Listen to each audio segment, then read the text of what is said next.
Hi everyone, Adam here. Today we're going to talk about how to develop an effective questionnaire. This is the first lesson in unit number 4, technical writing.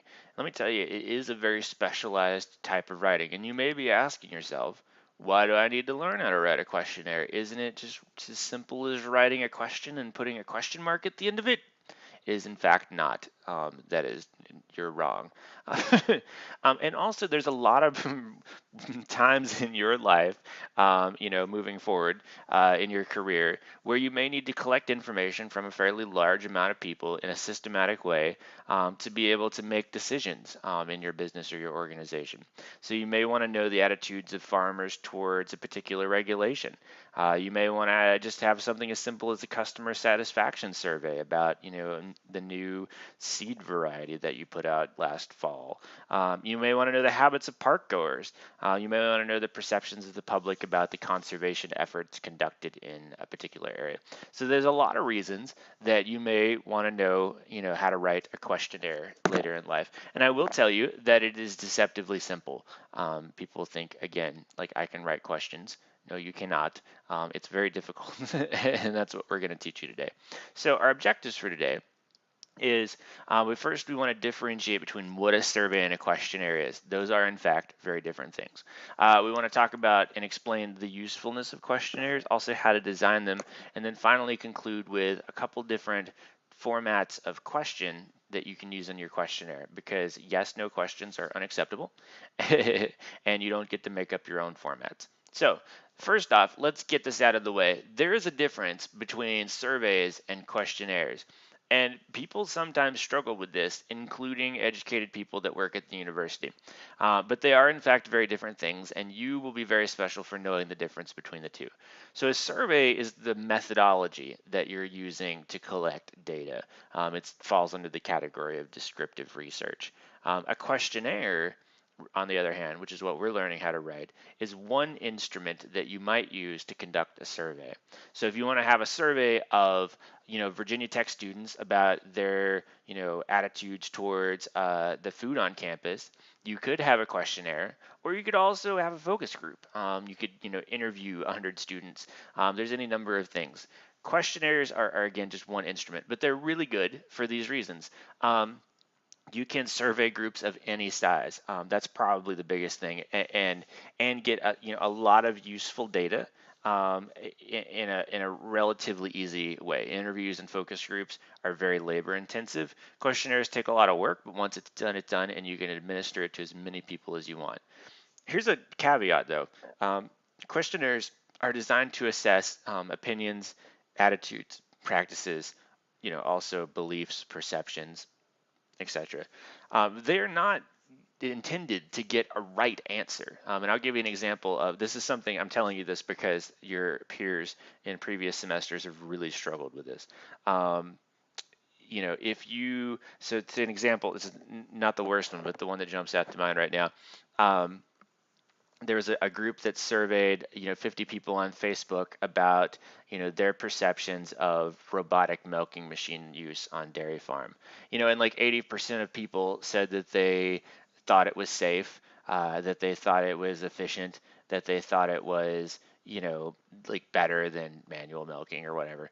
And so these people came back and said in their report that robotic milking machines are more efficient, they're safer, and the cows really like them. And I was like, no, that is not how that works, because the fact that you asked 50 people about their opinion about something doesn't make them experts, doesn't make the machine more efficient, doesn't make it any safer.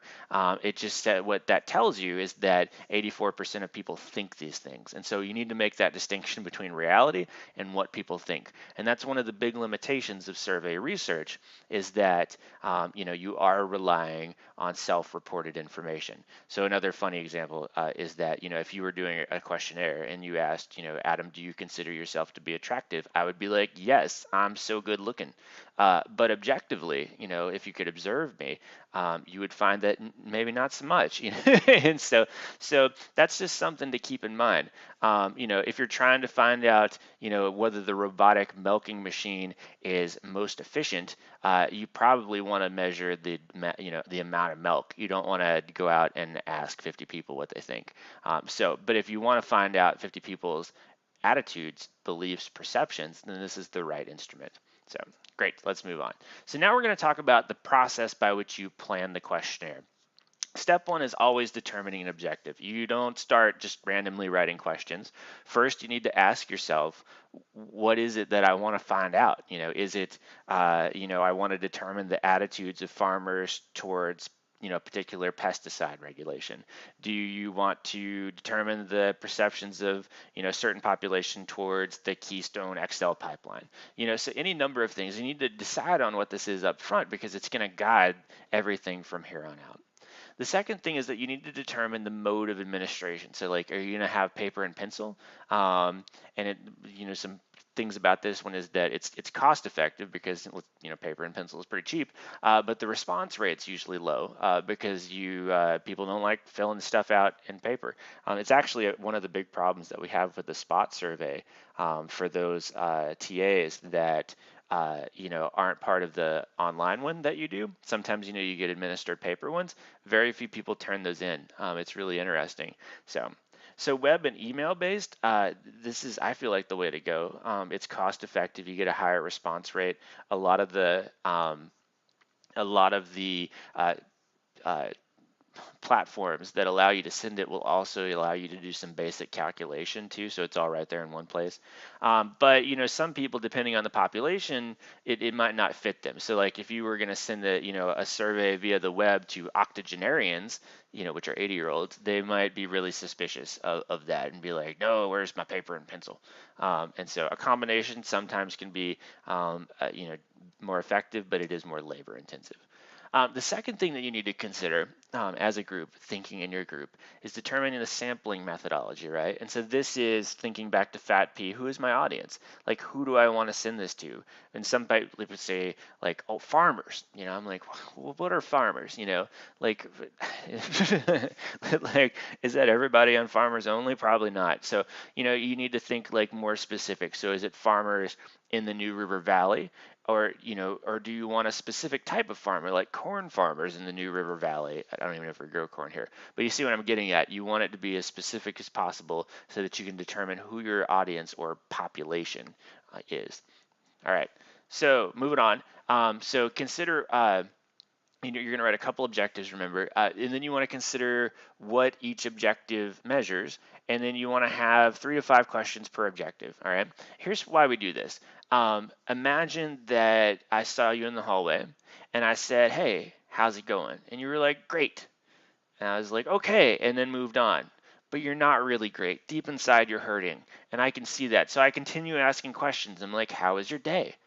You know, trouble at home? And so you keep asking questions that are a little bit redundant, but sort of get at the same general information of like, what is your well-being in the hallway today?